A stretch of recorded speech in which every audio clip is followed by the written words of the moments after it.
Hello students, इस channel में आपका स्वागत है। 12th का फिजिक्स का एक चैप्टर है dual nature of radiation and matter. उसका एक क्वेश्चन आपके सामने में है जो मेनली रिलेटेड है फोटो इलेक्ट्रिक इफेक्ट से। The maximum kinetic energy of photo electrons emitted from the surface of work function F due to incidence of light of frequency N is E. If the frequency of incident light is double, then maximum kinetic energy of emitted photon will be। तो ये concept photo electric effect का है। Photo electric effect में हम लोग जानते हैं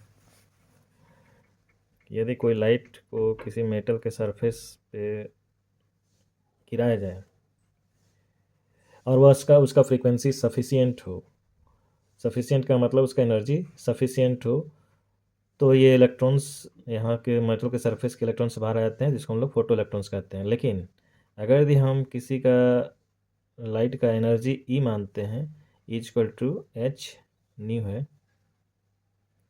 तो ऐसे केस में फ्रीक्वेंसी यदि सफिशिएंट नहीं रहेगा तो इलेक्ट्रॉन्स बाहर नहीं आएंगे।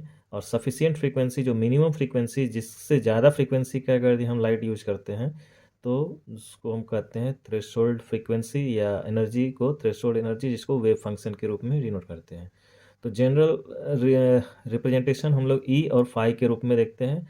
और आइंस्टीन का इक्वेशन है कि यदि हम एनर्जी दे रहे हैं तो कुछ एनर्जी तो वह इलेक्ट्रॉन्स को बाहर करने में यूज कर ले रहा है, और जो बच जा रहा है वह काइनेटिक एनर्जी के रूप में रह रहा है, और वही इक्वल टू होता है ई।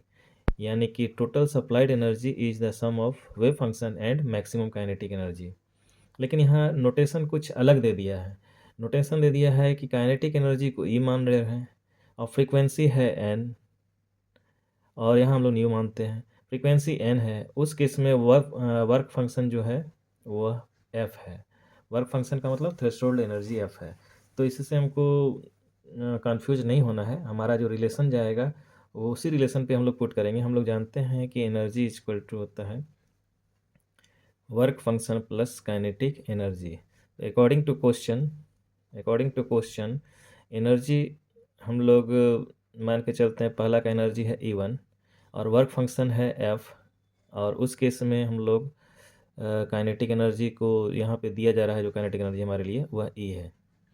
और यहाँ पे इसको हम लोग लिखेंगे H इंटू N, क्योंकि फ्रीक्वेंसी है N, और is equal to F plus E। ये इक्वेशन फर्स्ट हुआ।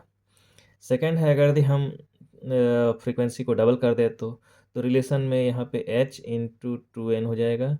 वर्क फंक्शन तो उतना ही रहेगा, आप फ्रीक्वेंसी बढ़ाइए घटाइए जितना ज़रूरत है उतना ही वो एनर्जी उसको चाहिए, जिसको वर्क फंक्शन बोलते हैं। बस केवल ये चेंज हो जाएगा। ये जो चेंज हो जाएगा वो काइनेटिक एनर्जी को ई डैश हम लोग मान रहे हैं, और यही हमको निकालना है। तो ये इक्वेशन सेकेंड हो गया। अब दोनों इक्वेशन को डिवाइड कर देते हैं। दोनों इक्वेशन को डिवाइड करने पे, dividing equation second by first, we have h into 2n divided by h into n is equal to हो जाएगा f प्लस ई डैश, जो काइनेटिक एनर्जी हम निकालना चाह रहे हैं, और f प्लस ई जो पहले से हमको दिया हुआ है। यहाँ से कैंसिल आउट हो जाएगा ये, तो ये 2 आ जाएगा। तो इसका मतलब हो गया 2f plus 2e is equal to हो गया f plus E dash. E dash जो काइनेटिक एनर्जी हमको चाहिए।